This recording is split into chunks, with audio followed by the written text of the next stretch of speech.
ហើយខ្ញុំសុំបិទឆាកត្រឹមនេះ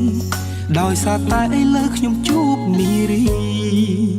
ត្រូវកាន់ដៃរួមផ្លូវកំដរទោះបីជាមានគេប្រាប់រឿងអតីតអាប់នាងជាមនុស្សល្អមិនល្អបច្ចុប្បន្នខ្ញុំសាងស្នេហ៍ស្មោះសរមិនស្ដាយក្រោយឡើយដែលខ្ញុំរៀបការកូនក្រមុំបងអើយកូនក្រមុំបងអើយអូនគ្រាន់តែជាមនុស្សស្រីម្នាក់ដែលសាមញ្ញធម្មតាពេលសំពះផ្ទឹមឬចម្រៀងចងដៃ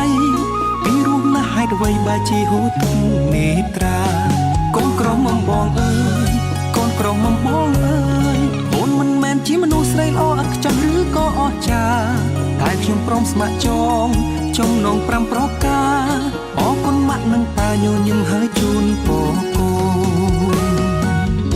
ផ្លូវជីវិតនេះខ្វែងខ្វាត់អ្វីម្លេះគ្មានភ្លើងស្ទប់ទេត្រជាក់ក្តៅយ៉ាងណាក៏ខ្ញុំត្រូវតែចេះមើលថែគ្នារៀងខ្លួនរស់នៅជាជីវិតគូទោះហត់នឿយតស៊ូក៏ត្រូវសណ្ដោងសន្ដូនថែរក្សាគ្នារហូតដល់កូនគឺចិត្តមិនអាចផ្លាស់ប្ដូរឡើយណាកូនក្រមុំបងអើយកូនក្រមុំបងអើយអូនគ្រាន់តែជាមនុស្សស្រីម្នាក់ដែលសាមញ្ញធម្មតាពេលសំពះផ្ទឹមឬចម្រៀងចងដៃពីរស់ណាស់ហេតុអ្វីបែរជាហូរទឹកនេត្រាកូនក្រមុំបងអើយកូនក្រមុំបងអើយអូនមិនមែនជាមនុស្សស្រីល្អឥតខ្ចោះឬក៏អស្ចារ្យតែខ្ញុំព្រមស្ម័គ្រចងចំណង5ប្រការអរគុណម៉ាក់និងប៉ាញញឹមហើយជូនពរកូន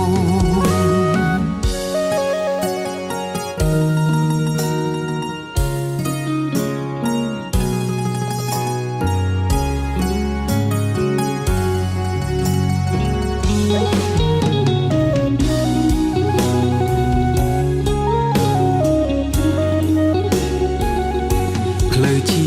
វិតនេះខ្វែងខ្វាត់អ្វីម្លេះគ្មានភ្លើងស្ទប់ទេត្រជាក់ក្តៅយ៉ាងណាក៏ខ្ញុំត្រូវតែចេះមើលថែគ្នា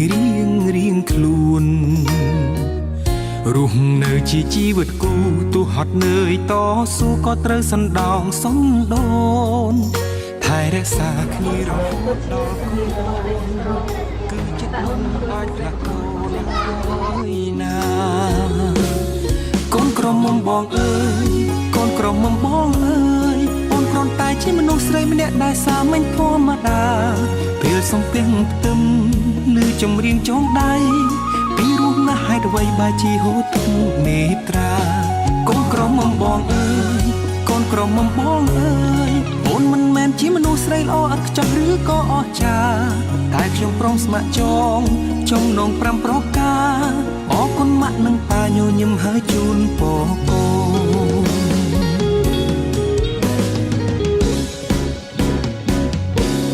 កូនក្រមុំបងអើយកូនក្រមុំបងអើយអូនគ្រាន់តែជាមនុស្សស្រីម្នាក់ដែលសាមញ្ញធម្មតាពេលសំពះផ្ទឹមឬចម្រៀងចងដៃពីរស់ណាស់ហេតុអ្វីបែរជាហូរទឹកនេត្រាកូនក្រមុំបងអើយកូនក្រមុំបងអើយអូនមិនមែនជាមនុស្សស្រីល្អឥតខ្ចោះឬក៏អស្ចារ្យតែខ្ញុំព្រមស្ម័គ្រចងចំណង5ប្រការអរគុណម៉ាក់និងប៉ាញញឹមហើយជូនពរកូន